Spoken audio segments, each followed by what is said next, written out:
बिस्मिल्लाहिर्रहमानिर्रहीम अस्सलाम वालेकुम। CS वाइब्स में वेलकम।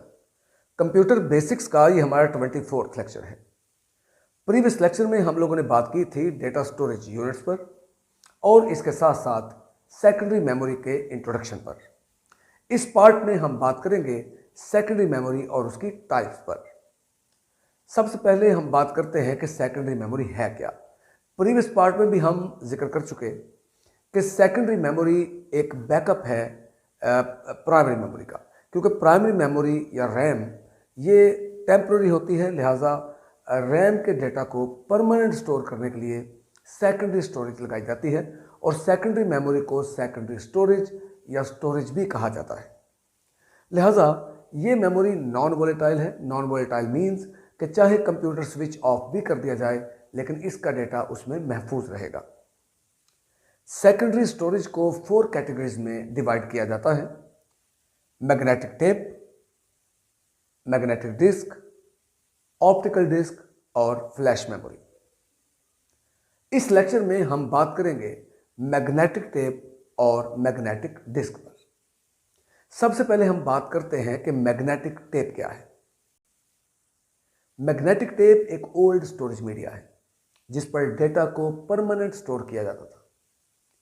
इसका एडवांटेज यह है कि इसकी कैपेसिटी बहुत हाई है, लेकिन इसका जो डिसएडवांटेज हमारे सामने आता है वो ये है कि इसमें डेटा सिक्वेंशियल वे के साथ स्टोर किया जाता था।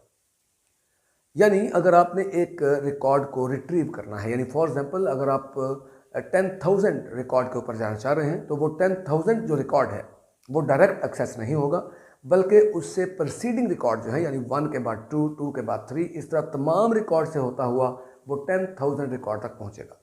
लिहाजा ये एक टाइम कंज्यूमिंग मेथड है। लिहाजा मैग्नेटिक टेप कैपेसिटी के लिहाज से एक बेहतरीन स्टोरेज मीडिया है, लेकिन डेटा एक्सेस करने के लिहाज से ये एक सिक्वेंशियल है।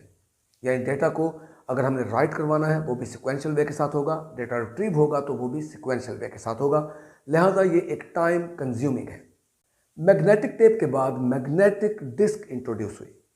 मैग्नेटिक डिस्क एक सर्कुलर प्लेट है और ये प्लेट मेटल की भी हो सकती है, प्लास्टिक की भी हो सकती है। इसके ऊपर मैग्नेटिक पार्टिकल लगे होते हैं जिनकी वजह से डेटा इन पर स्टोर होता है। मैग्नेटिक डिस्क पर डेटा स्टोर करने के लिए उसे फॉर्मेट करना ज़रूरी है। अक्सर हमारे यहाँ ये समझा जाता है कि फॉर्मेट जो है उसका मतलब है डेटा को डिलीट कर देना। अक्सर यहाँ पे कुछ लोग कहते हैं कि डिस्क हम फॉर्मेट कर देंगे ताकि इसके ऊपर से डेटा डिलीट हो जाए। हालांकि फॉर्मेशन का मतलब डेटा को डिलीट करना नहीं है, बल्कि एक चीज़ को तैयार करना है, एक डिस्क को रेडी करना है, प्रिपेयर करना है डेटा स्टोरेज के लिए।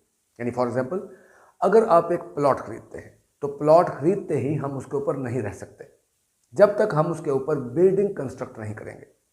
सेम इसी तरह जो मैग्नेटिक डिस्क होती है उस पर भी उतनी देर तक डेटा स्टोर नहीं होगा जब तक हम उसे फॉर्मेट नहीं करेंगे।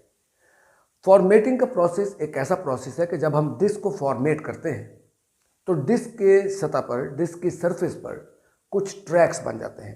ट्रैक से मुराद के कुछ सर्कल्स बनने शुरू हो जाते हैं। इन सर्कल्स को हम ट्रैक कहते हैं और हर ट्रैक मुख्तलिफ पार्ट्स में डिवाइड हुआ होता है और हर ट्रैक के एक पार्ट को हम सेक्टर कहते हैं। एक सेक्टर के अंदर तकरीबन 512 यानी 512 बाइट्स जो हैं वो स्टोर हो सकती हैं एक सेक्टर में।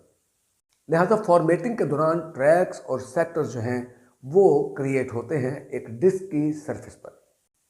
हर ट्रैक और हर सेक्टर का एक नंबर है, लिहाजा इस नंबर के मुताबिक डेटा जो है वो स्टोर होता है और ऑपरेटिंग सिस्टम के पास रिकॉर्ड होता है कि कौन सी फाइल किस ट्रैक नंबर और किस सेक्टर नंबर पे है। जब हम फाइल को रिट्रीव करते हैं या डेटा रिट्रीव करते हैं तो जो डिस्क के ऊपर लगा हुआ रीड एंड राइट हेड है वो फ़ौरन उस ट्रैक और सेक्टर पर जाएगा और डेटा वहाँ से रिट्रीव कर लेगा। लिहाजा डिस्क बनाने का मेन मकसद ये था कि डेटा को डायरेक्टली एक्सेस किया जा सके। यानी आप किसी भी फाइल को एक्सेस कर सकते हैं डायरेक्टली। यानी किसी भी फाइल या किसी भी रिकॉर्ड को अगर हम एक्सेस करेंगे तो उसकी प्रीसीडिंग जो रिकॉर्ड्स हैं उनको रीड करने की ज़रूरत नहीं है, डेटा डिस्क से डायरेक्ट एक्सेस हो जाएगा। लिहाजा यहाँ पे एक मेजर कंपैरिजन डिस्क में और मैग्नेटिक टेप में हमारे सामने आता है कि मैग्नेटिक टेप जो है उसमें जो एक्सेसिंग है, डेटा को राइट करना या रिट्रीव करना, वो सिक्वेंशियल वे के साथ है, जबकि जो डिस्क है उसके ऊपर डेटा का रिट्रीव होना या डेटा को राइट करना ये डायरेक्ट वे के साथ है। अब हम बात करते हैं मैग्नेटिक डिस्क की कुछ टाइप्स पर। मैग्नेटिक डिस्क की एक टाइप है जिसे हम फ्लॉपी डिस्क कहते हैं। अर्ली टाइम्स में फ्लॉपी डिस्क इस्तेमाल हुई। फ्लॉपी डिस्क बेसिकली ये एक प्लास्टिक की सर्कुलर प्लेट थी जो कि एक जैकेट में कवर्ड थी और इस डिस्क के ऊपर डेटा स्टोर होता था, लेकिन इसकी कैपेसिटी बहुत कम थी। एक तो इसकी कैपेसिटी बहुत कम थी, यानी 1.44 मेगाबाइट इस पर डेटा आ सकता था मैक्सिमम, और दूसरी बात यह कि ये सिक्योर नहीं थी। और फ्लॉपी डिस्क के बाद फिर हार्ड डिस्क को इंट्रोड्यूस किया गया। हार्ड डिस्क के अंदर जो प्लेट्स होती हैं वो मेटल की होती हैं, इसीलिए इसे हार्ड डिस्क कहा जाता है। लेकिन आपने अक्सर सुना होगा कि हार्ड डिस्क को फिक्स्ड डिस्क भी कहते हैं, क्योंकि ये सिस्टम यूनिट के अंदर फिक्स हो चुकी होती है।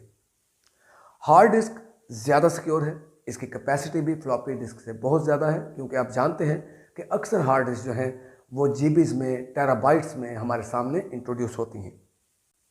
आज के लेक्चर में हमने सेकेंडरी मेमोरी की दो कैटेगरीज, मैग्नेटिक टेप और मैग्नेटिक डिस्क पर बात की। इंशाल्लाह नेक्स्ट लेक्चर में हम ऑप्टिकल डिस्क पर बात करेंगे। Thank you very much. अल्लाह हाफिज़।